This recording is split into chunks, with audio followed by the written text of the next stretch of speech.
नमस्ते। कभी सोचा है कि एक मंदिर क्या वो सिर्फ पत्थर और कलाकारी का ढांचा होता है, या उसके हर पत्थर के पीछे कोई गहरी सांस लेती हुई कहानी छिपी होती है।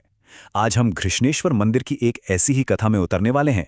एक ऐसी कहानी जो विश्वास और माफी की ताकत को एक नए ही लेवल पर ले जाती है। तो सवाल यही उठता है कि आखिर कोई पवित्र जगह करुणा के स्वामी जैसा नाम कैसे पाती है। मतलब इसके पीछे की वजह क्या होगी? यही सवाल, हाँ, यही सवाल इस पूरी कहानी के दिल में है। और इसका जवाब एक बहुत ही असाधारण कहानी में छुपा हुआ है। तो सबसे पहले एक बहुत जरूरी बात समझ लेते हैं। घृष्णेश्वर जो है वो हिंदू धर्म के 12 पवित्र ज्योतिर्लिंगों में से 12वां और आखिरी है। सोचिए, आखिरी मतलब ये किसी भी आध्यात्मिक यात्रा का एक बहुत ही खास, एक अंतिम पड़ाव है। अब शायद कुछ लोग सोच रहे होंगे कि ये ज्योतिर्लिंग आखिर होता क्या है।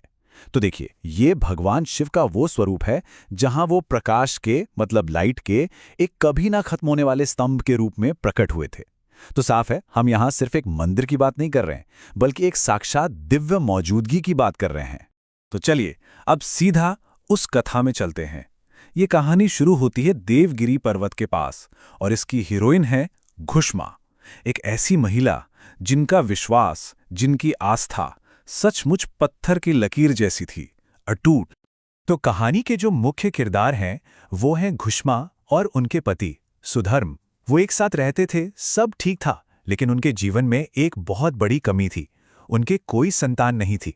घुष्मा जो थीं वो भगवान शिव की बहुत बड़ी भक्त थीं, और उनकी भक्ति वो सिर्फ बातों में नहीं बल्कि उनके रोज के काम में दिखती थीं।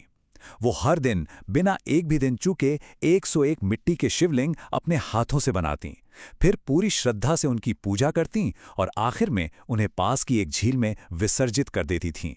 ये कोई मामूली रस्म नहीं थी, ये तो उनकी अटूट आस्था का जीता जागता सबूत था। लेकिन कहते हैं ना, जहां रोशनी होती है वहां परछाई भी होती है। घुष्मा की इतनी भक्ति और उनको जो सम्मान मिलता था वो किसी की आंखों में चुभने लगा था, और वो कोई और नहीं बल्कि उनकी अपनी ही बहन सुदेहा थी, जो उनकी सौतन भी थी। उसके दिल में ईर्ष्या की आग भड़कने लगी थी, और ये ईर्ष्या की आग धीरे धीरे इतनी बढ़ गई कि उसने एक बहुत ही भयानक रूप ले लिया। एक रात सुदेहा ने एक ऐसा काम किया जिसकी कोई कल्पना भी नहीं कर सकता। उसने घुष्मा के बेटे की हत्या कर दी और उसके शरीर को उसी झील में फेंक दिया जहां घुष्मा रोज अपनी भक्ति के शिवलिंग विसर्जित करती। अब यहां से कहानी एक ऐसा मोड़ लेती है जिसकी उम्मीद किसी को नहीं होगी। ये वो हिस्सा है जहां हम देखेंगे कि जब दुख का पहाड़ टूटता है तो सच्चा विश्वास क्या क्या कर सकता है। तो सोचिए, जब घुष्मा को अपने बेटे की मौत की खबर मिली तो उन्होंने क्या किया होगा। उनकी जो प्रतिक्रिया थी वो सच में हैरान कर देने वाली थी। वो जरा भी नहीं टूटी, जरा भी विचलित नहीं हुई। उन्होंने अपनी पूजा ठीक वैसे ही जारी रखी जैसे वो हर दिन करती थी, जैसे कुछ हुआ ही ना हो। ये विश्वास की शायद सबसे बड़ी परीक्षा। और घुष्मा की यही अटूट आस्था, यही अविचल भक्ति, इसने स्वयं भगवान शिव को उनके सामने आने पर मजबूर कर दिया। वो उनकी भक्ति से इतने ज्यादा प्रभावित हुए कि वो खुद को रोक नहीं पाए और उनके सामने प्रकट हो गए। और फिर जो हुआ वो एक चमत्कार था। जैसे ही घुष्मा अपनी पूजा पूरी करके वापस मुड़ी, उन्होंने देखा कि उनका बेटा उसी झील से जिंदा सही सलामत बाहर आ रहा है। ये उनकी अटूट आस्था का एकदम सीधा फल था। अब कहानी के उस हिस्से पर आते हैं जहां से इस मंदिर को अपना नाम मिला। देखिए, ये कहानी सिर्फ एक चमत्कार की नहीं है, ये कहानी है माफी की, क्षमा की, अद्भुत शक्ति की। जाहिर सी बात है, भगवान शिव सुदेहा के इस घिनौने काम से बेहद नाराज थे, क्रोधित थे। वो अपने त्रिशूल से उसे तुरंत सजा देने के लिए तैयार थे ताकि इंसाफ हो सके। और अब आता है इस कहानी का सबसे शक्तिशाली पल। जब भगवान शिव न्याय करने के लिए पूरी तरह तैयार थे, तब घुष्मा ने क्या मांगा? बदला? नहीं, उन्होंने अपनी ही बहन के लिए माफी मांगी। यह करुणा का एक ऐसा काम था जो शायद इंसानी समझ से भी परे है। बस यही वो पल था जिसने सब कुछ बदल दिया। घुष्मा के इस असीम करुणा से भगवान शिव इतने प्रभावित हुए कि उन्होंने वचन दिया कि वो हमेशा उस जगह पर घृष्णेश्वर यानी करुणा के स्वामी के रूप में रहेंगे। तो ये नाम उसी असाधारण माफी की निशानी। तो चलिए अब इस पौराणिक कथा से बाहर निकलकर उस असली मंदिर की बात करते हैं जो आज भी वहां शान से खड़ा है। क्योंकि इसका अपना भी एक बहुत दिलचस्प इतिहास है। ये कथा तो पौराणिक है, लेकिन इस मंदिर का असली इतिहास भी कम उतार चढ़ाव वाला नहीं रहा।